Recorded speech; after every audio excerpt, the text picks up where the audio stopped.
The war had been going on for so long that most beings in the galaxy could not remember when it started.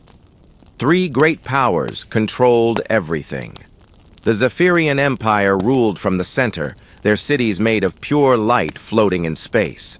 They believed they were the oldest and wisest race.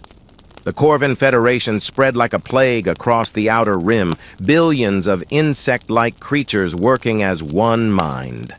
The Nexari Collective controlled all the trade routes between worlds, their tentacled ships carrying goods and secrets. For 800 years, these three powers had fought and traded and made deals. None could defeat the others completely. The galaxy was stuck in an endless dance of war and peace that never really changed anything. High Commander Zekthar of the Corvan Third Fleet did not care about the old wars today.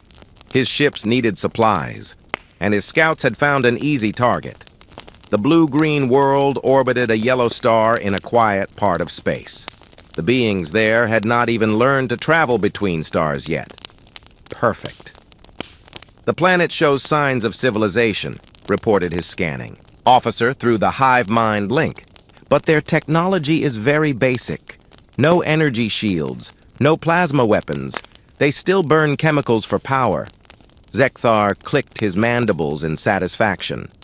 How many ships do they have in space? Only a few small stations around their world. Nothing that could threaten us. The High Commander felt the approval of the hive mind flowing through him. This would be a quick conquest. The Third Fleet would take what they needed and leave. Maybe they would capture some of the aliens to study. The Corvans always needed new slave species. Send the advanced scouts. Full attack formation. We take their orbital stations first, then land on the surface. 12 Corvan warships moved toward Earth. Each ship was half a mile long, covered in dark armor that had survived battles across the galaxy. Their weapons had destroyed entire fleets. The humans had never seen anything like them. Captain Sarah Morrison stood on the bridge of the UES Defiance, Earth's newest battleship.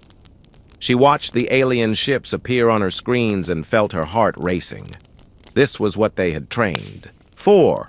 But no one really believed it would happen. 12 ships incoming, reported her weapons officer. Design unknown. They're bigger than anything in our database. Communications? Nothing, Captain. They're not responding to any signals. Sarah looked at the tactical display. The alien ships were moving in perfect formation, like dancers who had practiced the same routine 1,000 times. Earth's defense fleet had only 8 ships, and they were much smaller than the approaching vessels. All ships, this is Morrison, form defensive line around Station Alpha. Do not let them through. The UES Defiance and her sister ships move to intercept. They had been built using the best human technology. Nuclear engines, railguns that could fire projectiles at incredible speeds, and armor made from materials found in the asteroid belt. The ships were tough and fast, but they had never been tested in real combat. Zekthar watched the primitive ships position themselves between his fleet and their orbital station. "Look at them," he transmitted to his fleet. "They think they can fight us with those tiny vessels." "Should we demand surrender first?"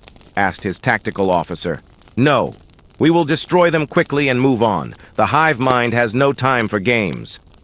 The Corvan ships opened fire. Beams of superheated plasma erupted from their weapons. The same energy that had melted the armor of 100 enemy fleets.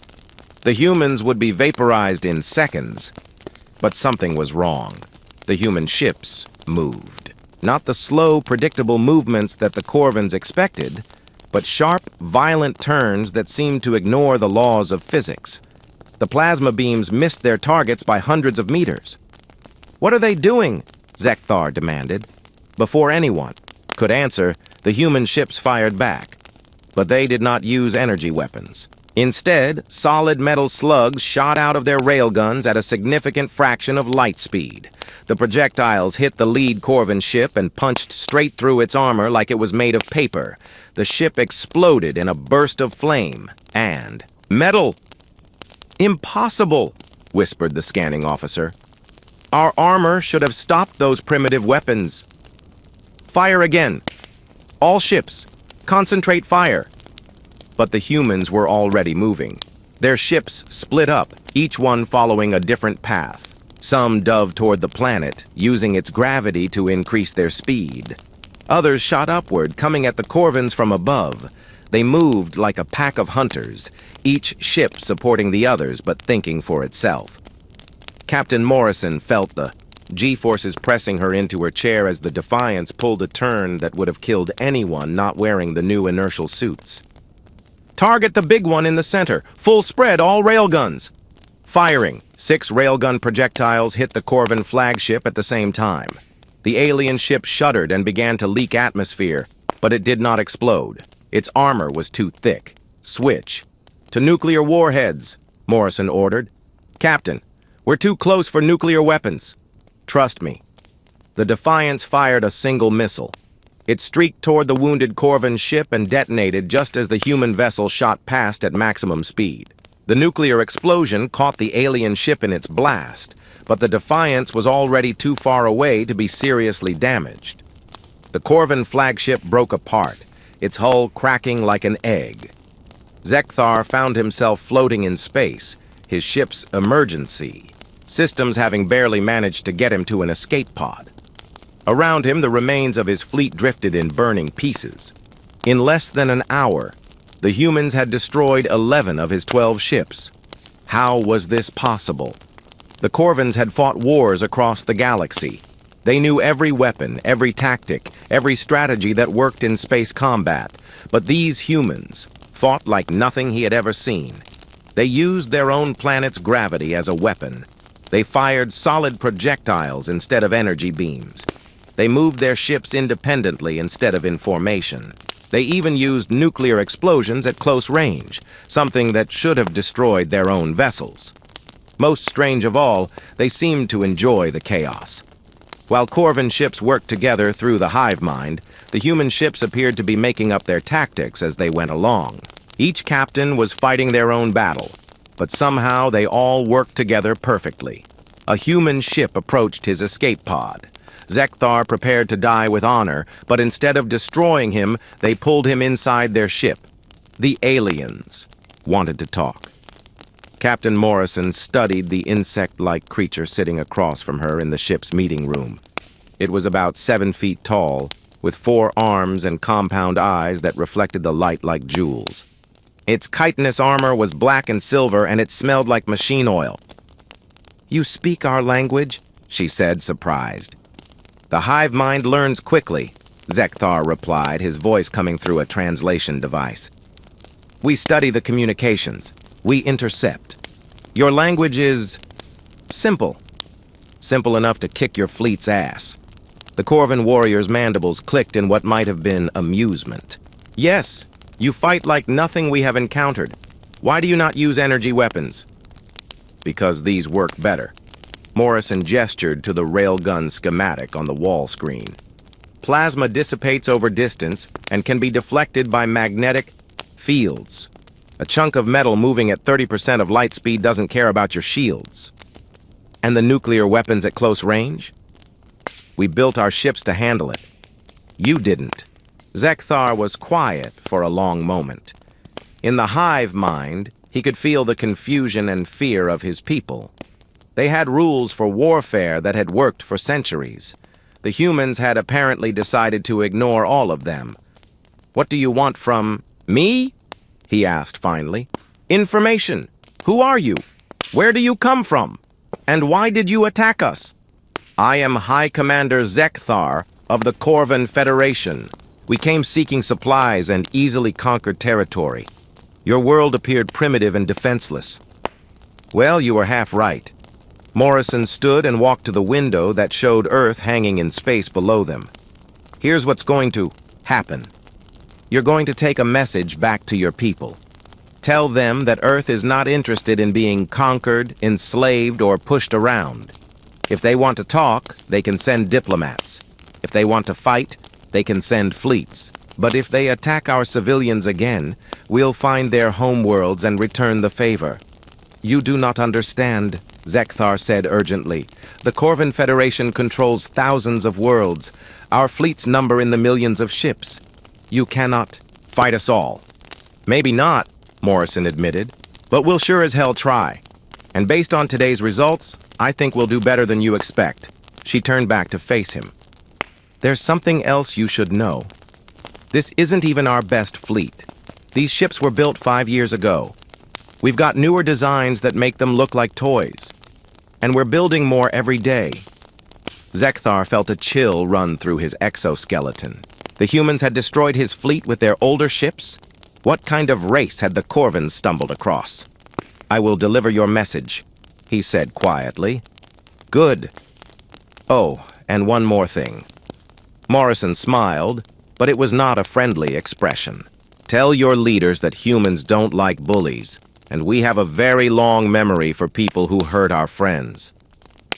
3 days later, Zekthar's escape pod was picked up by a Corvin patrol ship near the edge of human space. His report sent shockwaves through the Federation High Command and from there to every corner of the galaxy. The Zephyrian Emperor received the news in his crystal palace, floating in the void between stars. His energy-based form flickered with interest as he read the translated reports. "Fascinating," he murmured to his advisors. "A new race that destroys Corvin fleets with primitive weapons. We must learn more about these humans." In the Nexari trading halls, tentacled merchants whispered about the profit opportunities. A race that could build new weapons so quickly would need raw materials. There were fortunes to be made, but in the depths of Corvin space, the reaction was different. The hive mind raged at the defeat. No lesser species had ever humiliated them so completely. The humans would pay for their arrogance. War fleets began to gather in the darkness between stars. On Earth, Captain Morrison stood in the briefing room of Luna Base, looking at representatives from every nation. The first contact protocols that diplomats had written decades ago seemed almost laughable now. "Ladies and gentlemen," she began, "I have good news and bad news. The good news is that we're not alone in the universe, and we just proved that we can defend ourselves. The bad news is that we've probably just started the biggest war in human history." The room erupted in questions, but Morrison held up her hand for silence. "The question now is simple. Do we hide behind our star and hope they leave us alone? Or do we step out into the galaxy and show everyone that humanity is not going to be pushed around?" Admiral Chen, Morrison's superior, stepped forward.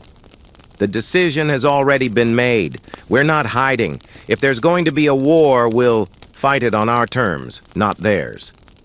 Morrison nodded and activated the holographic display. It showed star charts that stretched across the local region of the galaxy, marking the territories of the 3 great powers. "Then we better get ready. Because once this news spreads, the entire galaxy is going to want to know what makes humans so dangerous." She paused and looked around the room at the faces of Earth's leaders. "And we're going to show them." News of the Corvin defeat reached every corner of the galaxy within days. The 3 great powers had maintained their balance for so long that any change sent ripples through space. A new player had entered the game, and everyone wanted to know what it meant for them. Ambassador Veltar of the Zephyrian Empire stood in the council chamber of his flagship, watching Earth grow larger on the main screen. His energy form flickered with careful thought as he prepared for humanity's first formal contact with galactic civilization. "The reports from the Corvin survivor are difficult to believe," said his military advisor, a younger Zephyrian whose light pulsed with uncertainty. "How can such a primitive species destroy an entire fleet?" "Perhaps they are not as primitive as we assumed," Veltar replied. "The Emperor wishes to understand these humans before deciding how to deal with them. If they can be guided properly, they might serve the Empire well." The Zephyrian ships descended through Earth's atmosphere like falling stars. Unlike the brutal metal wedges of Corvan design, these vessels appeared to be made of crystallized light itself. They moved silently, their hulls shimmering with energy. patterns that hurt human eyes to look at directly. President Martinez stood in the reception hall that had been hastily constructed at the United Nations building. Around him, the leaders of Earth waited nervously. This was their first meeting with aliens who came in peace, and nobody was sure what to expect. The Zephyrian ambassador materialized in the center of the room without any visible entrance. His form was roughly humanoid, but made entirely of shifting blue and white energy. When he spoke, his voice seemed to come from everywhere at once. "Greetings, people of Earth. I am Ambassador Veltar of the Zephyrian Empire. We come as friends and protectors." President Martinez stepped forward, trying not to show how unsettled he felt by the alien's appearance.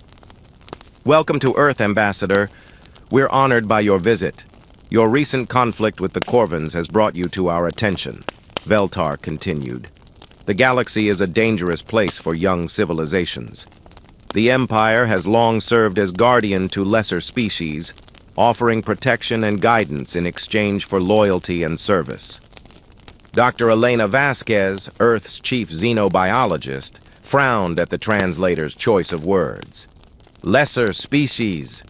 Do not take offense," Veltar said, his form brightening slightly. "All races must begin somewhere. The Zephyrians have walked among the stars for 50,000 years. We have learned much about survival in this hostile galaxy. You would benefit greatly from our wisdom." "And what would this protection cost us?" asked General Kim. "Earth's new head of planetary defense?" "Very little. You would place your military forces under Empire command, of course. Your industrial output would be directed towards supporting the greater good. Your people would be educated in proper galactic society. In return, you would be safe from threats like the Corvins." The room fell silent. President Martinez looked around at his advisors, seeing the same thought reflected in every face. They were being offered the chance to become servants. "We appreciate your offer," Martinez said carefully, "but humanity prefers to handle its own defense." Veltar's energy form pulsed with what might have been surprise. "You misunderstand the situation. Without Empire protection, the Corvins will return in greater numbers. Your victory was impressive, but it was against a single scout fleet.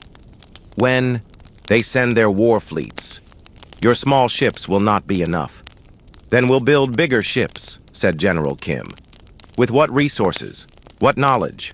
You are children playing with toys while adults wage war with weapons that could crack planets." Dr. Vasquez stepped forward. "Maybe we're children, but we're fast learners, and children sometimes see solutions that adults miss." Before Veltar could respond, alarms began sounding throughout the building. A new fleet had appeared in Earth's solar system. The Nexari Collective's trade flotilla was impossible to mistake for anything else. Their ships looked like massive sea creatures, all curves and flowing lines, tentacle-like docking arms extended from every surface, and their hulls were covered in advertising displays that flashed in a dozen different languages. Trade Prince Kex Mura had come to Earth personally, his flagship leading a convoy of merchant vessels. Unlike the Zephyrians with their offers of protection or the Corvins with their threats of conquest, the Nexari brought contracts. "Humans of Earth," Kex Mura announced as his image appeared on screens around the planet. "The Nexari Collective congratulates you on your recent victory.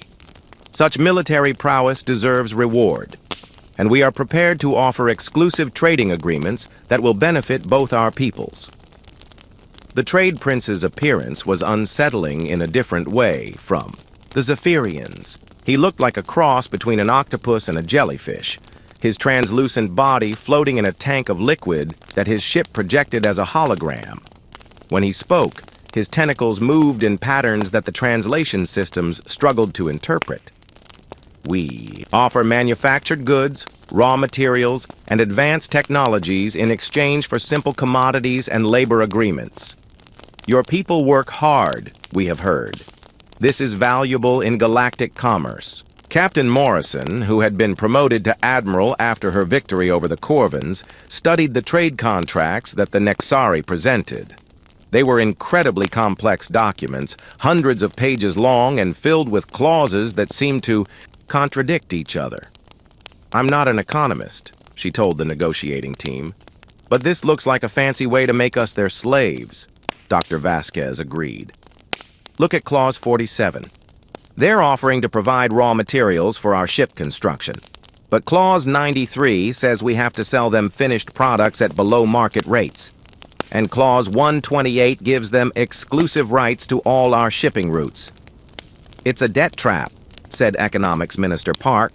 "They provide just enough help to make us dependent, then gradually take control of our entire economy." President Martinez rubbed his temples, feeling a headache building. "So the Zephyrians want us to be their soldiers, and the Nexari want us to be their workers. What's next?" As if summoned by his words, the third contact came not as a fleet, but as a single massive ship that materialized in Earth's solar system without any warning. It was enormous, easily 10 times larger than anything the humans had built, and its black hull seemed to absorb light like a hole in space. The ship broadcast a simple message: surrender immediately, or face annihilation. You have insulted the Corvin Federation. This insult requires blood. Admiral Morrison looked at the tactical display showing the massive alien warship. It was easily large enough to carry thousands of fighters and enough firepower to level continents. This was what a real Corvin war vessel looked like. "How long until our new ships are ready?" she asked her chief engineer. "The first batch won't be finished for another month," Commander Torres replied. "The new designs are still being tested." "We don't have a month." Morrison turned to her communications officer.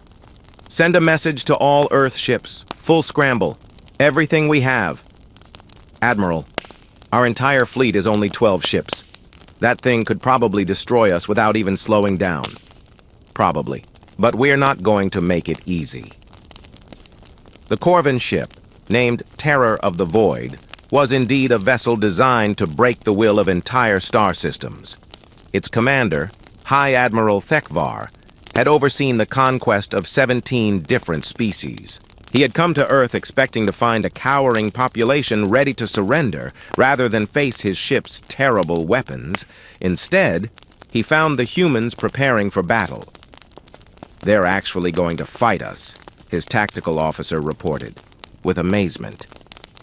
"Their entire fleet is moving to intercept." "Fools." Thekvar clicked his mandibles in satisfaction. "They learned nothing from our previous encounter. Show them the power of a true Corvin warship." The Terror of the Void opened fire with its primary weapons, massive particle beams that could slice through asteroid fields. The first shots missed, as the human ships scattered in all directions, but Thekvar was not concerned. There was nowhere for them to run, but the humans were not running. Admiral Morrison had studied every detail of the first battle, and she thought she understood what made humans different from other species in the galaxy. Other races fought according to rules and traditions. Humans made up new rules as they went along. "All ships implement Plan Crazy," she broadcast. Plan Crazy was not actually a formal military strategy. It was what Morrison called their backup. Plan for when everything else failed, and they had to try something desperate. The UES Defiance led the charge directly at the Corvin supership, followed by 3 other human vessels. They flew straight into the enemy's weapons fire, taking hits that would have destroyed lesser ships. But the new human armor held, and they kept coming. At the last possible moment, all 4 ships fired their entire missile loads and then used their emergency thrusters to veer away from the alien vessel. Hundreds of nuclear warheads struck the Terror of the Void's hull in a coordinated attack that lit up space like a new sun. When the explosions cleared, the Corvin ship was still there, but its armor was cracked and burning atmosphere leaked from dozens of holes. "Impossible," Thekvar snarled. "No one has ever damaged a Terror-class warship with primitive nuclear weapons." "Sir, they're attacking again." "They fight like madmen," the tactical officer reported. "No formation, no coordination, no discipline." but Thekvar was beginning to understand. The humans did have coordination, just not the kind that the Corvins were used to. Instead of a hive mind controlling every ship, each human captain was making their own decisions while somehow supporting the overall attack. It was chaos, but it was directed chaos. The terror of the void fired everything it had, filling space with energy beams and plasma bolts. Several human ships took serious damage, but they kept fighting. One vessel, the UES Courage, had lost half its hull to a direct hit, but it still managed to ram a full spread of missiles into the Corvin ship's engine section. Hull breaches on decks 40 through 60, the damage control officer reported. Primary weapons offline, engine output down to 30%. Thekvar could not believe what he was hearing. 8 small human ships had crippled his mighty warship. How was this possible? The answer came when the human fleet regrouped for a final attack. Instead of charging in again, they positioned themselves around the terror of the void and began firing in carefully coordinated salvos. Each shot hit the same weak points that the previous attacks had created, gradually tearing the massive ship apart piece by piece. "Sir, we have to retreat," his second-in-command urged. "If we stay here, they'll destroy us." Thekvar's mandibles clicked in frustrated rage, but he was not stupid. "Signal withdrawal. Full retreat to the jump point." The terror of the void limped away from Earth, leaving behind debris from its damaged sections and the shattered remains of its reputation.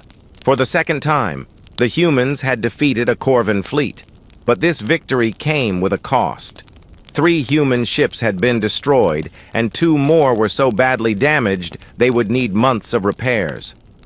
Earth's entire space fleet was reduced to 7 functional vessels.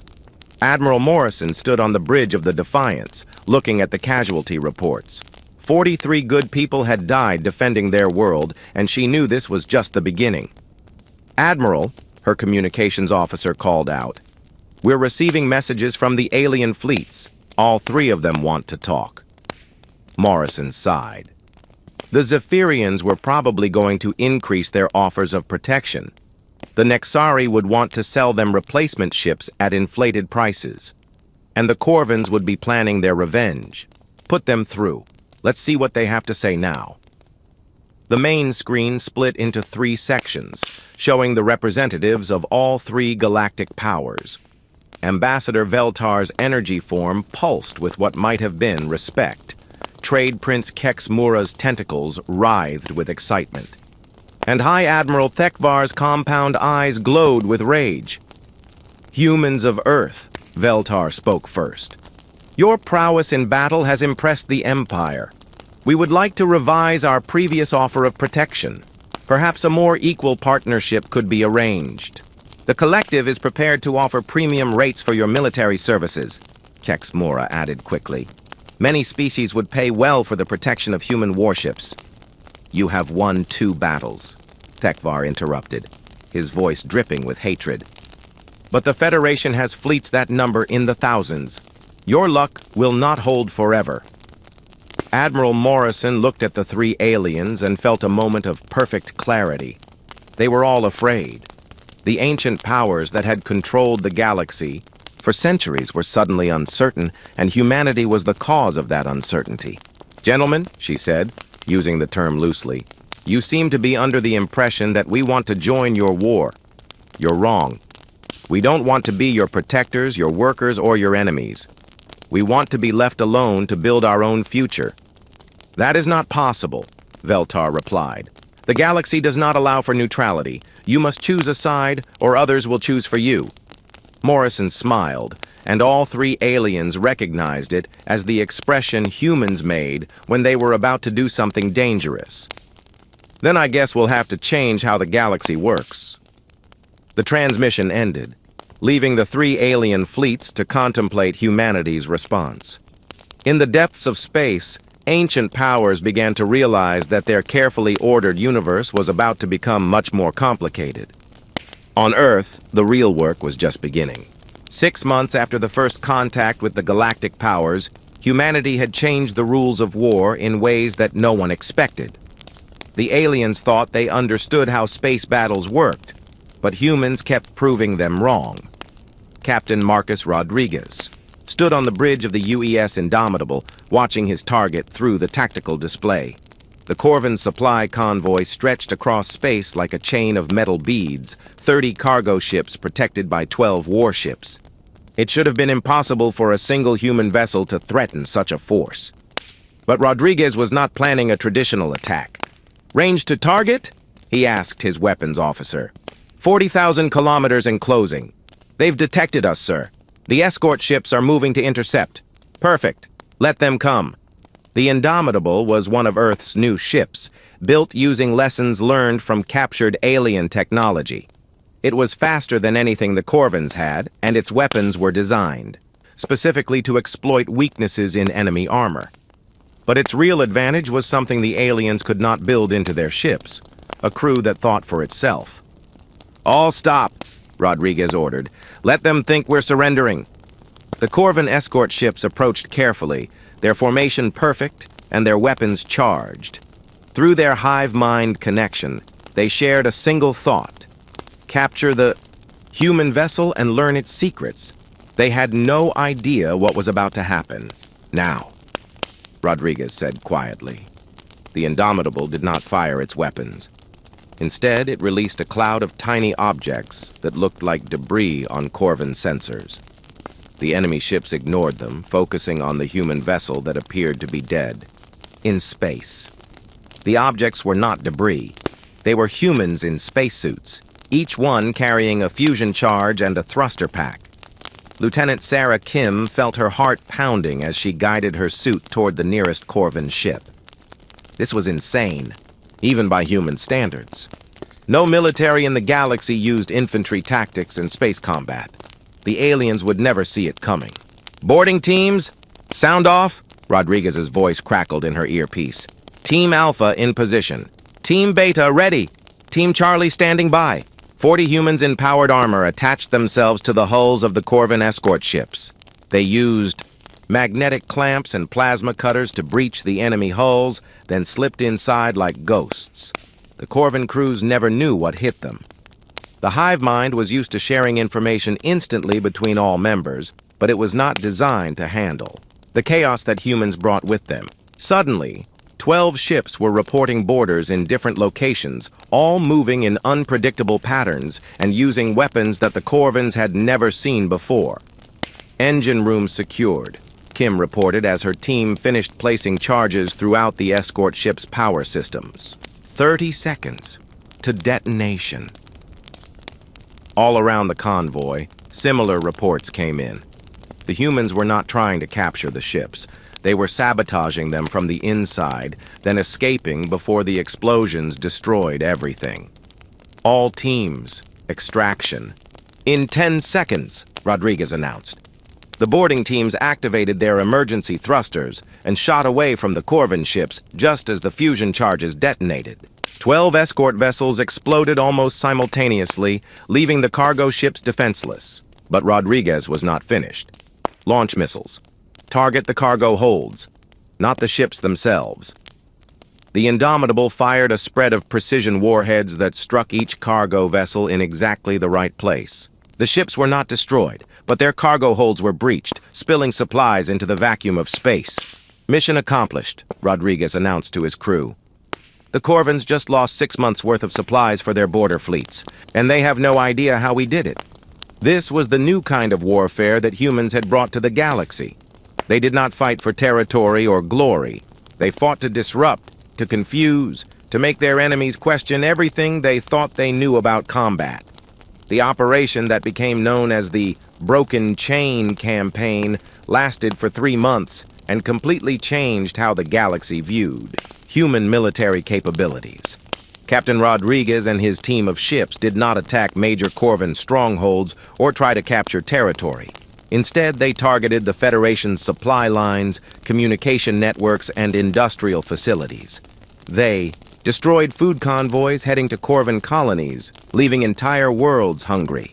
They sabotaged the quantum communication arrays that allowed the hive mind to coordinate across vast distances. They raided shipyards and manufacturing plants, always striking where the enemy least expected them. Most importantly, they rescued prisoners. The Corvins had been enslaving other species for centuries, using them as workers in their industrial complexes. Human strike teams liberated these prison camps with a ferocity that shocked even their enemies. When the freed slaves told stories of human soldiers who fought like demons to save strangers, the reputation of Earth's military spread across the galaxy. Admiral Chen stood in the command center of Luna Base, studying reports from across human space. In 6 months, they had gone from 8 working ships to a fleet of 40 vessels, all built using a combination of human innovation and captured alien technology. The Corvins are pulling back from 3 sectors, reported Colonel Park, her intelligence chief. They can't maintain their forward positions without the supplies that Rodriguez's team keeps destroying. What about the Zephyrians and Nixari? Both sides are getting nervous. The Zephyrians have started offering better terms for alliance, and the Nixari are actually sending us free samples of their technology. They want to stay on our good side. Chen nodded, but she was not satisfied. We're winning tactically, but strategically we're still outnumbered 1,000 to 1. If the 3 powers ever decide to work together against us, we're finished. They won't, said Dr. Vasquez, who had joined the meeting to report on her research projects. They've been enemies for too long. The moment one of them looks weak, the other 2 will attack. What's the status on the new technologies? Dr. Vasquez smiled, and Chen recognized the expression. It was the same look that her daughter got when she had built something that she was particularly proud of. We've had some interesting breakthroughs. It turns out that combining human engineering with alien science produces results that none of the original species could achieve alone. Want to see? Chen followed the scientist to her laboratory, which had been expanded to fill 3 levels of the Luna Base complex. The place hummed with activity as teams of human researchers worked alongside carefully selected alien refugees and defectors. The first thing Chen noticed was a small insect-like creature working at a computer terminal, alongside a human technician. It looked like a Corvin, but its movements were different somehow. That's 7 of thousands, Dr. Vasquez explained. She's a Corvin who somehow developed individual consciousness instead of being controlled by the hive mind. When Rodriguez's team rescued her from a prison camp, she asked to join our research program. A Corvin working for us? Working with us, Vasquez corrected. 7 has been invaluable in helping us understand Corvin technology. And she's not the only one. We have volunteers from all 3 major species now. Chen studied the alien researcher more carefully. 7 of thousands moved with purpose and curiosity, examining data and asking questions. It was hard to believe that she belonged to the same species as the mindless drones that had attacked Earth. How is that possible? We're not sure yet. 7 says that some Corvins are born with defective hive mind connections. Usually they're killed or exiled, but she managed to hide her condition and survive. The interesting thing is that once she was free from the hive mind's influence, she became incredibly creative and innovative. Dr. Vasquez led Chen to another section of the lab, where a team was working on what looked like a fusion reactor, but with modifications that Chen did not recognize. This is our power systems team, Vasquez explained. We're combining human fusion technology with Zephyrian energy manipulation and Nexari material science. The result is a power source that's 3 times more efficient than anything any of us could build alone. And the other powers don't know about this? They can't imagine it. Each species thinks their way is the best way. The idea of combining different approaches is literally inconceivable to them.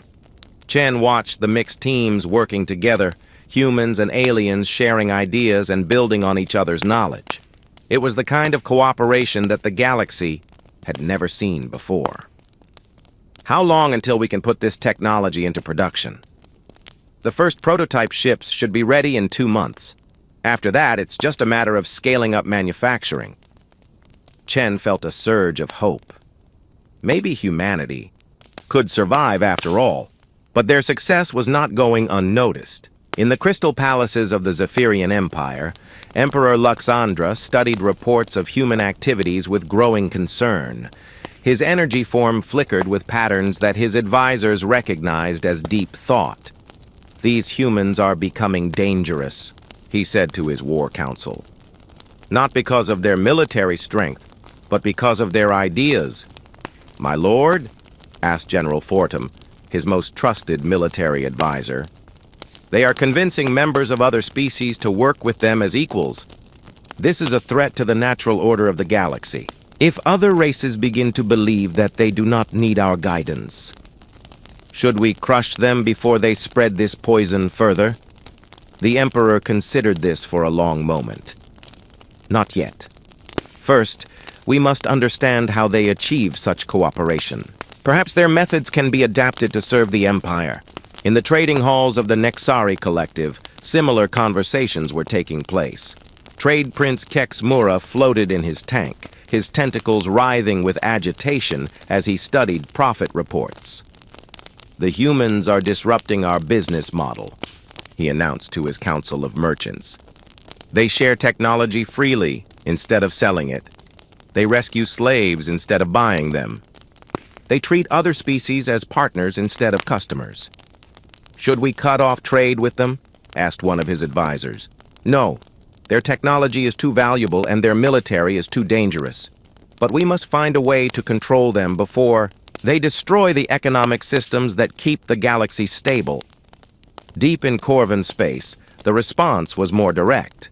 War leader Prime Vectar stood before the assembled commanders of the Federation's main battle fleets. His massive form dominated the chamber, his chitinous armor scarred from 100 battles. "The humans have humiliated us twice," he declared, his voice carrying the authority of the hive mind itself. "They have disrupted our supply lines and freed our workers. They have shown other species that the Federation can be defeated." "What are your orders, War Leader Prime?" asked one of the fleet commanders. "Gather all available ships. Call in every favor and alliance we have. The humans think they can change the galaxy with their small fleet and their strange ideas. We will show them the price of defying the Federation. What if the Zephyrians or Nexari interfere?" Vectar's mandibles clicked in what passed for a smile among his species. "Let them try.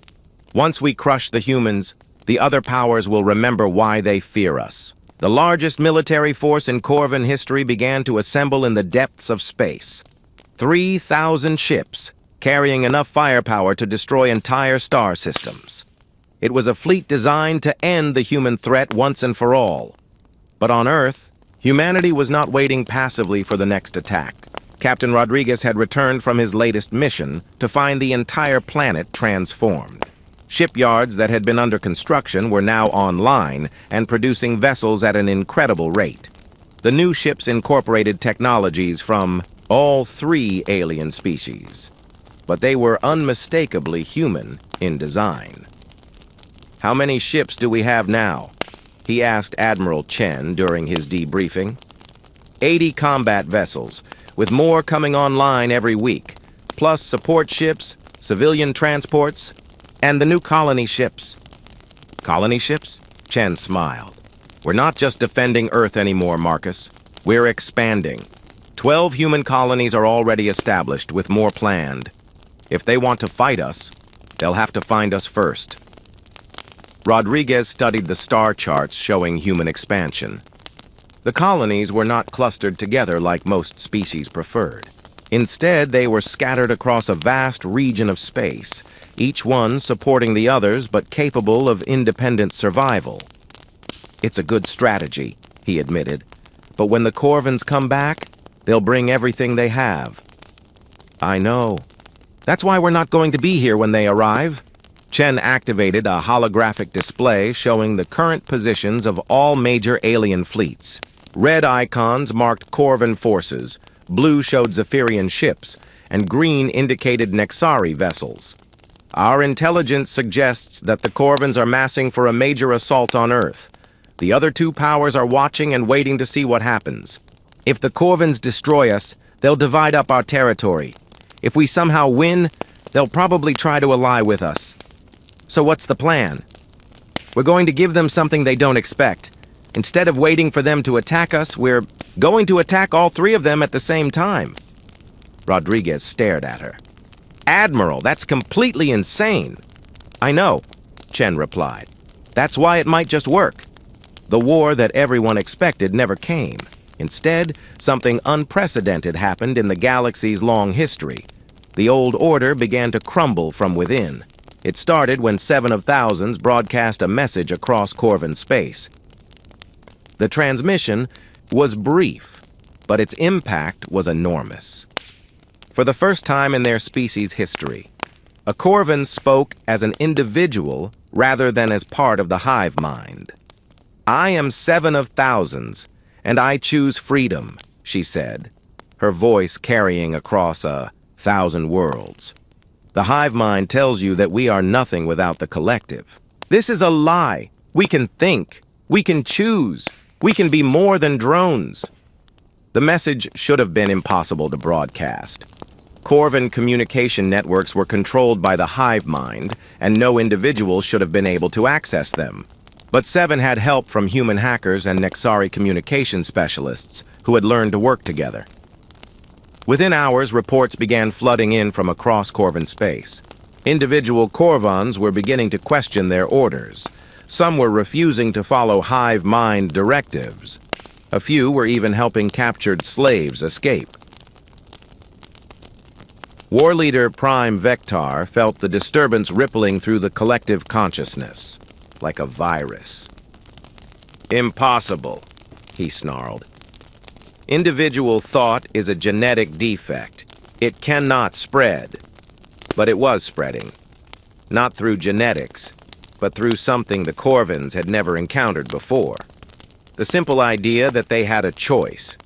The effects were not limited to Corvin space.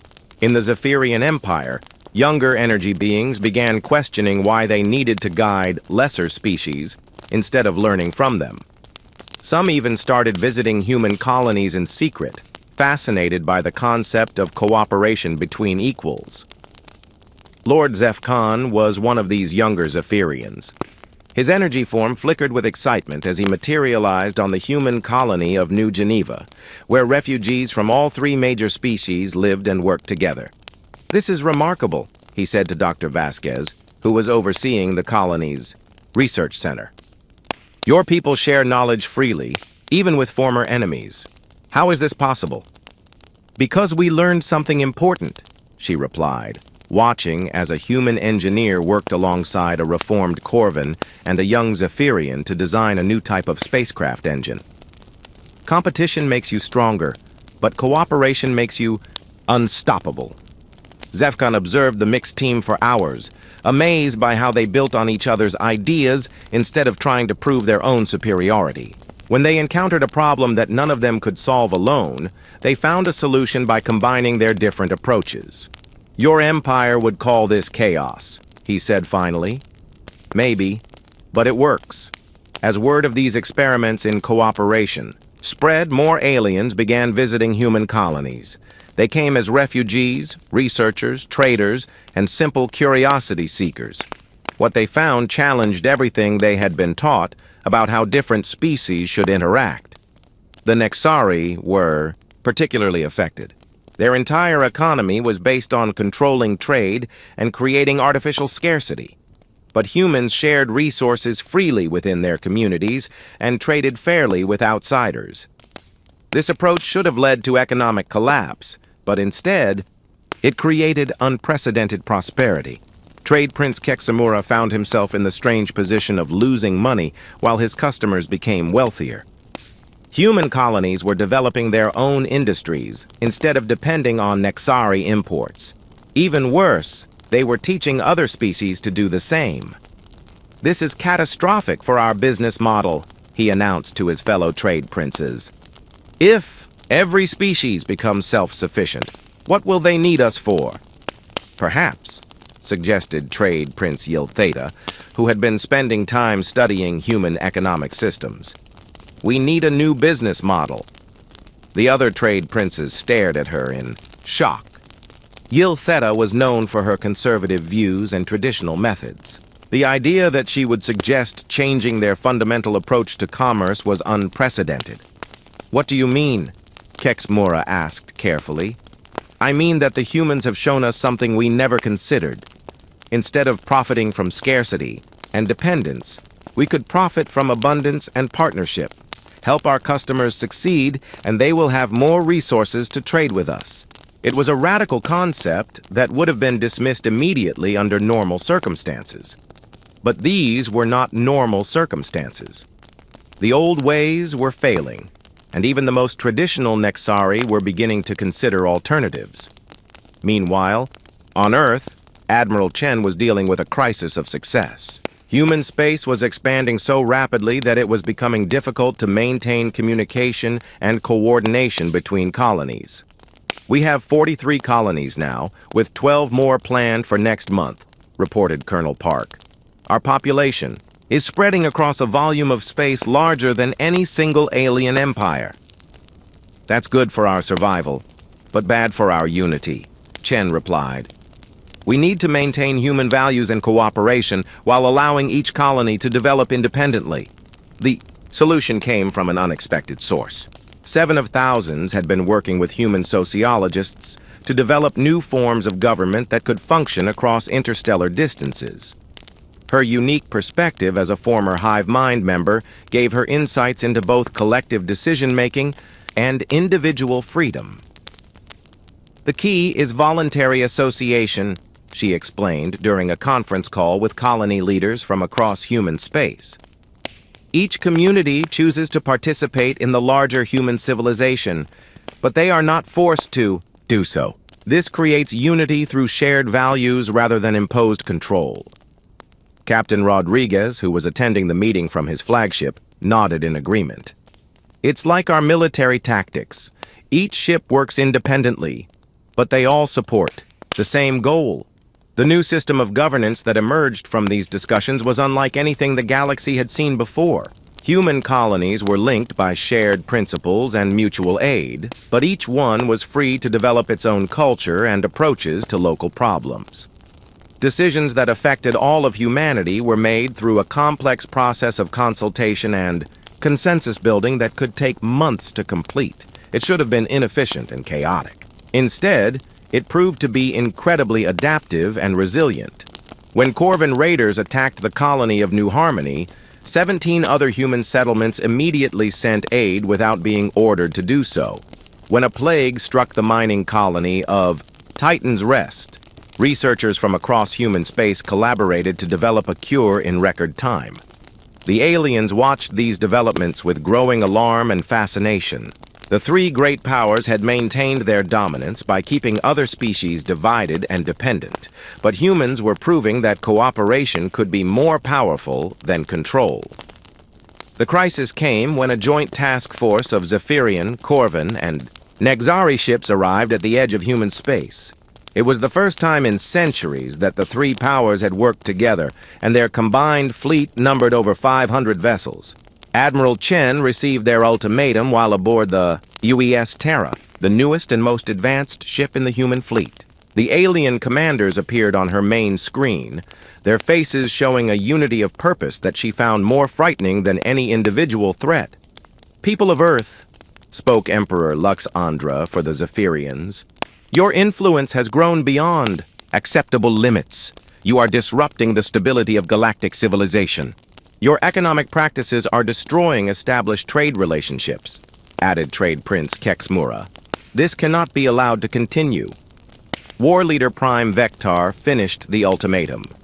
"You will submit to joint administration by our 3 governments, or you will be eliminated as a threat to galactic order." Chen looked at the 3 alien leaders and felt a moment of perfect clarity. This was what they had really been afraid of all along. Not human military power, but human ideas. "You want to know why you're really here?" she asked them. "It's because your own people are starting to think for themselves, and that terrifies you." "Absurd," Luxandra replied, but his energy form flickered with uncertainty. Is it? How many Corvins have broken free from the hive mind in the last month? How many young Zephyrians are questioning why they need to control other species? How many Nexari are wondering if there might be better ways to create prosperity?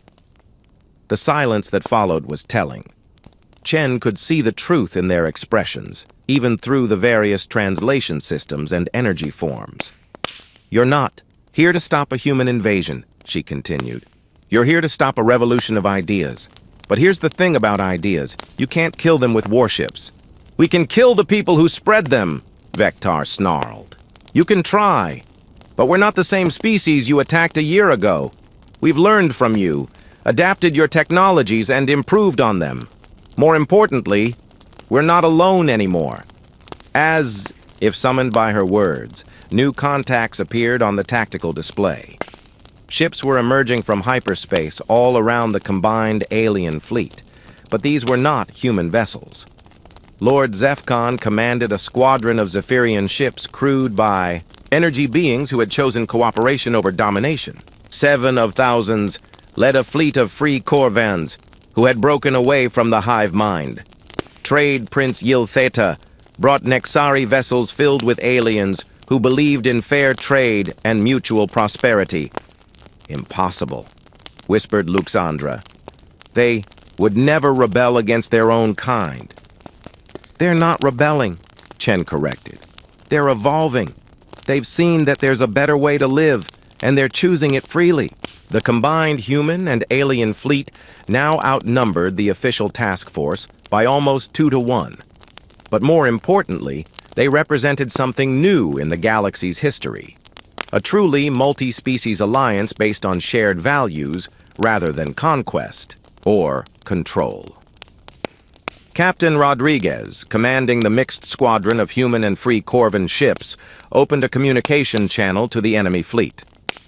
This is your final warning. Leave human space immediately or face the consequences.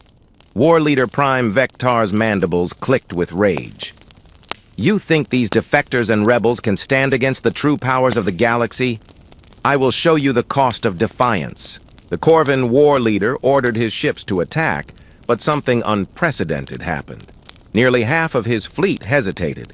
Individual Corvans throughout the invasion force were making their own decisions about whether to follow orders, and many of them chose not to. The battle that followed was unlike any conflict in galactic history. It was not a clash between different species, but between different philosophies. On one side were those who believed in hierarchy, control, and the dominance of the strong over the weak.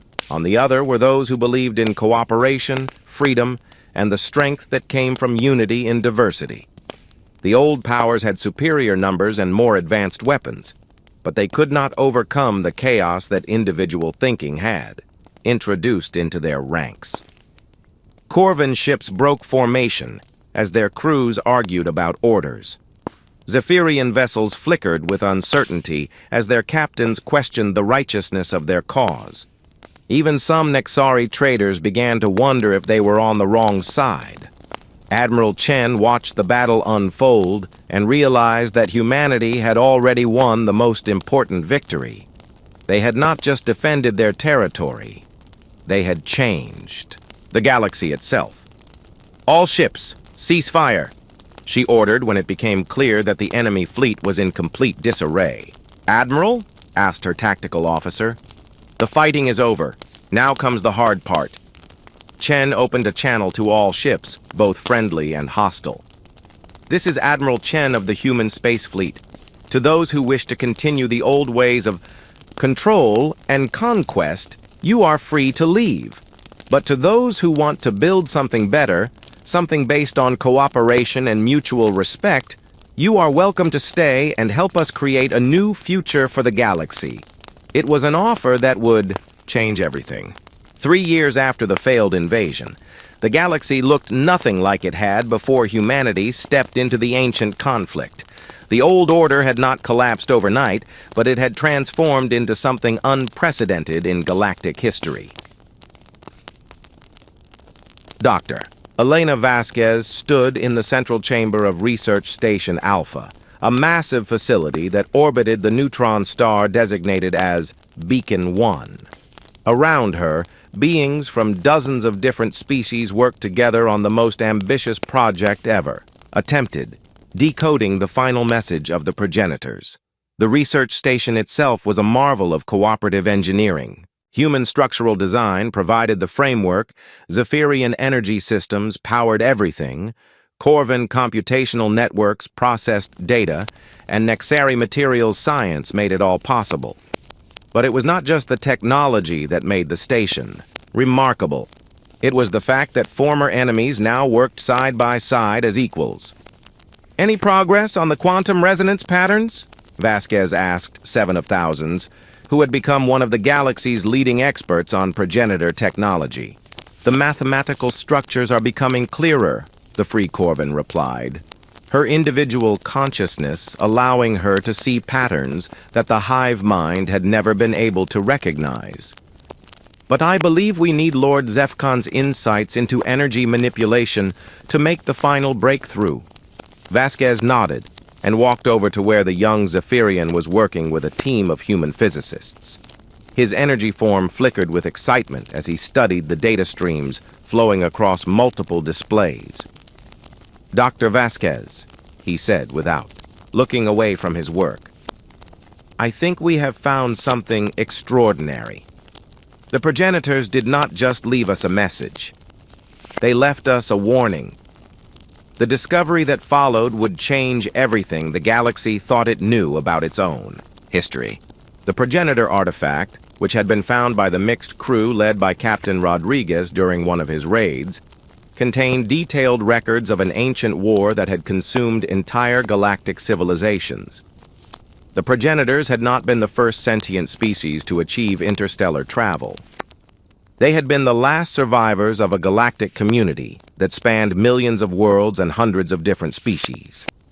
That community had been destroyed by something that came from beyond the galaxy itself, a force so alien and hostile that the progenitors could only describe it as the Hunger. According to these records, Vasquez explained to the Emergency Council that had assembled representatives from across the new Galactic Alliance, the Hunger appears every 50,000 years. It consumes entire galaxies, stripping them of all life and energy before moving on to the next target. General Kim, who had been promoted to head of the Joint Military Command, studied the tactical data with growing alarm. When is it supposed to return? Soon, replied Zefcon, his energy form dimming with worry. The mathematical models suggest that we have less than 5 years before the first scouts arrive. The council chamber fell silent. Representatives from dozens of species sat in stunned silence as they absorbed the implications. The wars they had been fighting for centuries suddenly seemed insignificant compared to the threat that was approaching. Trade. Prince Yiltheta was the first to speak. The progenitors faced this threat before. How did they survive? They didn't, Seven of Thousands answered bluntly. According to the records, they managed to hide a few colonies in distant parts of the galaxy, but their civilization was essentially destroyed. The survivors spent the next 40,000 years rebuilding, only to face the Hunger again when it returned. And then? Asked Admiral Chen. The cycle repeated. Each time, the galaxy was devastated. Each time, a few survivors managed to hide or escape. The progenitors were the last to try to break the cycle. Dr. Vasquez activated a holographic display showing the final section of the progenitor message. The image was of a massive starship, larger than anything any current species had ever built. But it was not designed for war. This was their solution, she explained. A generation ship designed to carry the genetic patterns and cultural knowledge of every species in the galaxy. When the Hunger came, the ship would flee to another galaxy and wait for it to pass. Did it work? General Kim asked. We don't know. The ship launched just before the final attack, but there's no record of what happened to it. Emperor Luxandra, who had been listening in brooding silence, finally spoke. So our choice is to hide or to run. Is there no way to fight this threat? Vasquez looked around the chamber at the assembled representatives. Actually, there might be. The progenitors tried to face the hunger using the same approach that had worked for millions of years, each species fighting separately, using their own methods and technologies. But we have something they never had. What's that? Asked Captain Rodriguez, who had been studying the tactical implications of the data. Us. All of us, working together. It was Admiral Chen who understood first. You're talking about a unified defense, not just an alliance, but true integration of all our capabilities? Exactly. The progenitors never figured out how to combine different approaches to technology and strategy. They remained separate even when they tried to cooperate. But we've proven that different species can work together to create something greater than the sum of their parts. The debate that followed lasted for weeks. Some argued for building generation ships and fleeing to another galaxy. Others wanted to try hiding in remote corners of space, hoping the hunger would pass them by. But gradually, a consensus emerged around a third option, standing and fighting, but doing it together in ways that no galactic civilization had ever attempted. The project that emerged from these discussions dwarfed anything that had been attempted in galactic history. Every species contributed their best technology and knowledge to the creation of an integrated defense network that spanned the entire galaxy. Human adaptability and innovation provided the central coordination systems. Zephyrian energy manipulation created shields that could protect entire star systems. Corvin computational power linked everything together through quantum networks that operated faster than light. Nexari materials, science-built structures that could withstand forces that would crack planets. But it was not just about technology. The real breakthrough came when the different species began to train together, learning each other's methods and approaches to problem-solving. Human flexibility combined with Corvin precision. Zephyrian wisdom merged with Nexari practicality. General, David Kim found himself commanding fleets that would have been impossible to imagine just a few years earlier. Human ships with Zephyrian energy shields worked alongside reformed Corvin vessels equipped with hybrid human-alien weapons. The crews were mixed as well, with beings from different species serving together not just as allies, but as true partners. The integration is proceeding faster than anyone expected, he reported to the Joint Command Council. Our combined capabilities are exceeding all projections. What about the military exercises? Asked Admiral Chen. Remarkable. The mixed crews are developing tactics that none of our species could have conceived alone. When human unpredictability combines with Corvin coordination and Zephyrian energy mastery, the results are unprecedented.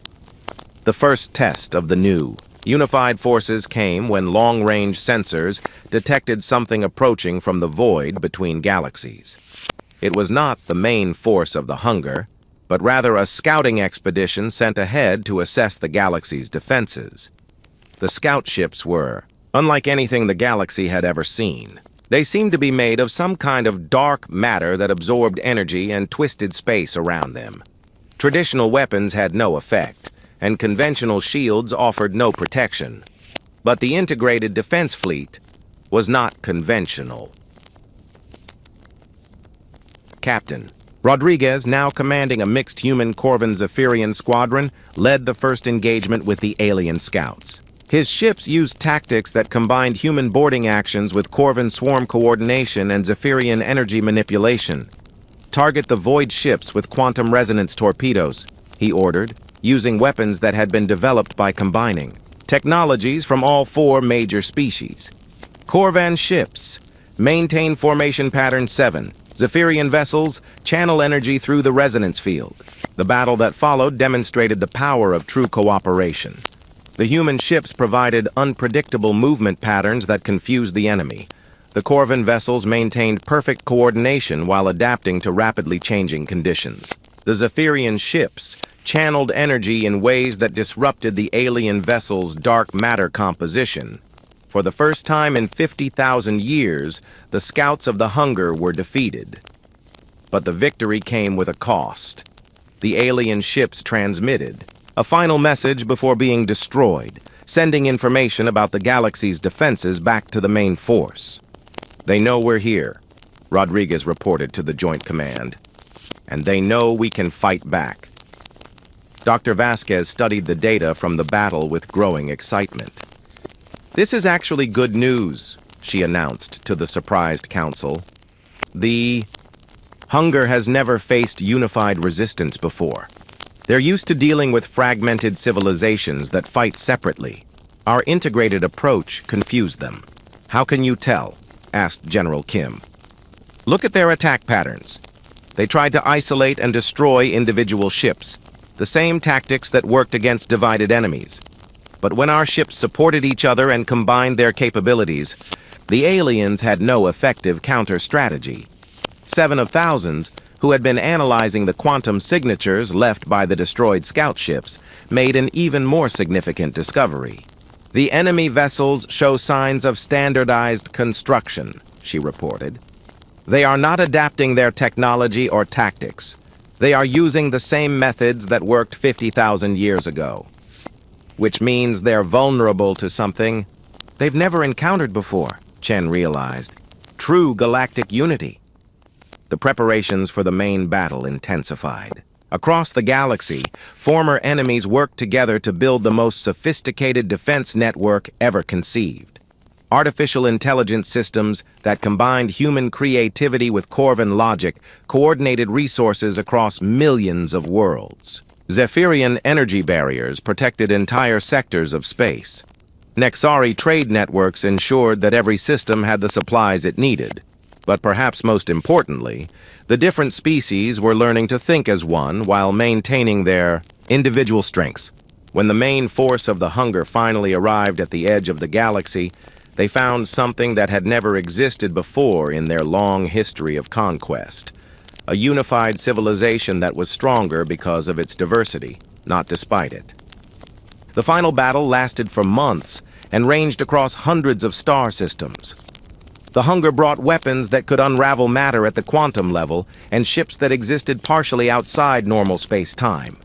They had destroyed 1,000 galactic civilizations using these tools. But they had never faced an enemy that could adapt in real time, combining technologies and strategies in ways that their ancient programming could not predict or counter.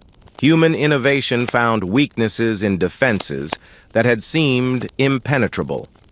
Corvan persistence wore down enemies that had never been challenged for long periods. Zephyrian energy mastery neutralized weapons that had cracked planets. Nexari resource management kept the defensive fleets supplied and operational across impossible distances. When the last of the Hunger's ships finally retreated back into the void between galaxies, they left behind something unprecedented. A galaxy that had not just survived their assault, but had grown stronger through the experience of defending itself. Admiral Chen stood on the bridge of the UES Unity, the flagship of the Integrated Galactic Fleet, and watched the alien ships disappear into hyperspace. Around her, beings from dozens of different species worked together with an efficiency and harmony that would have been impossible just a few years earlier. "Status report," she requested. "All sectors reporting all clear," came the reply from 7 of thousands, who was coordinating communications across the galaxy's defense network. "The enemy has withdrawn completely." "Damage assessment?" "Surprisingly light," reported General Kim. "The integrated defensive systems performed better than our most optimistic projections. We lost less than 5% of our total fleet strength." Chen nodded, but she was not ready to celebrate yet. "What about the long-term threat? Will they return?" Dr. Vasquez, who had been monitoring the enemy's retreat, provided the answer. "The quantum signatures suggest that they're not just withdrawing, they're fleeing. I don't think they know how to deal with a unified galaxy. Their entire strategy is based on exploiting division and weakness. So we've broken the cycle? Maybe. Or maybe we've just created a new one. Instead of a galaxy that gets consumed, every 50,000 years, we now have a galaxy that can defend itself and grow stronger with each challenge." Lord Zephcon, his energy form bright with satisfaction, added his own observation. The progenitors left us a warning about the hunger, but they also left us something else, the inspiration to try a different approach. Instead of running or hiding, we chose to stand together. Trade Prince Yiltheta's tentacles writhed with what her species considered deep contentment. And the economic benefits of this cooperation will last for millennia. When species work together instead of competing, everyone prospers. Captain Rodriguez, who had led the final assault that drove off the enemy scouts, summed up what everyone was thinking. So what do we do now?